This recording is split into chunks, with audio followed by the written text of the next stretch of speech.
मैं आपसे ये पूछना चाहूँगा, प्रोस्टेट कैंसर का सिम्टम्स क्या है, लंग कैंसर का सिम्टम क्या है, किसी के मुंह में कैंसर हो सकता है उसके सिम्टम्स क्या है, थोड़ा ब्रीफली जो लोग समझ सकें, अवेयर हो सकें, अगर आप ये बता दें तो बहुत अच्छा रहेगा। देखिए, कैंसर का सबसे कॉमन सिम्टम, किसी भी कैंसर से हम शुरुआत करते हैं, मतलब आपने 3 स्पेसिफिक नाम लिए, मैं आऊँगी उसके ऊपर।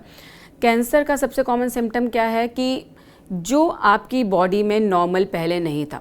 आप सोचिए कि आपने एक गांठ जो कभी 1 महीना पहले नहीं देखी थी, अब आपको वो नज़र आ रही है, वो एक कैंसर हो सकता है। कोई अब नॉर्मल ब्लीडिंग, आपको अचानक से लैट्रिन के रास्ते, नाक के रास्ते, मुंह के रास्ते ब्लीडिंग होने लग गई, उल्टी हुई, खून की उल्टी हुई, वो एक कैंसर का साइन हो सकता है। तो एनीथिंग एबनॉर्मल अगर आप अपनी दिनचर्या में पाते हैं आपकी बॉडी के साथ, वो कैंसर का संकेत हो सकता है, इन शॉर्ट।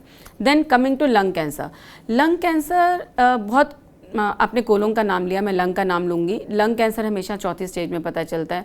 हम लोगों को भी अच्छा नहीं लगता क्योंकि उसमें जो लाइफ टाइम है वो बहुत लिमिटेड हो जाता है। ऐसा क्यों होता है? क्योंकि उसके जो सिम्टम्स हैं वो टीबी के सिम्टम्स, स्पेशली इंडिया में टीबी के सिम्टम्स के साथ बहुत मिमिक करते हैं। खांसी होना, नहीं, मैंने तो पेशेंट को देखा है 1-1 साल तक डिटेक्ट ही नहीं हो पाता उसको टीबी है या कैंसर है। मैंने वही आपसे शुरुआत में भी बोला था कि राइट टाइम पे राइट जगह पर पहुंचना बहुत ज़रूरी है।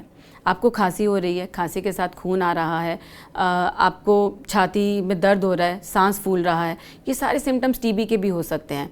पर जब इनके साथ एसोसिएट होता है कि आपकी एज 50-55 है, आपकी स्मोकिंग की हिस्ट्री है, राइट, एंड आपको वेट लॉस भी साथ में हो रहा है, खैर वेट लॉस टीबी में भी होता है, देन वो जो एक क्लिनिकल सस्पिशन ऑफ जो कैंसर है वो बढ़ जाता है। उसमें हम जांच करते हैं। लोग 1-1 साल तक टीबी की दवा खिला देते हैं बिना एक छाती का एक्सरे किए हुए। चलिए, आप बहुत बड़ी बात कह रहे हैं, इसलिए टीबी की दवा कभी मत खाइएगा जब तक कि आप एक्सपर्ट से ना मिलें। इसलिए एक्सपर्ट से मिलना बहुत ज़रूरी है, और टीबी है या कैंसर है ये कंफ्यूजन बरकरार रहता है।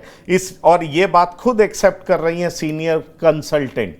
इसलिए आप अच्छे डॉक्टर से मिलिए, अच्छे एक्सपर्ट के पास जाइए, ताकि आपका रोग अच्छे तरीके से स्क्रीन्ड हो सके।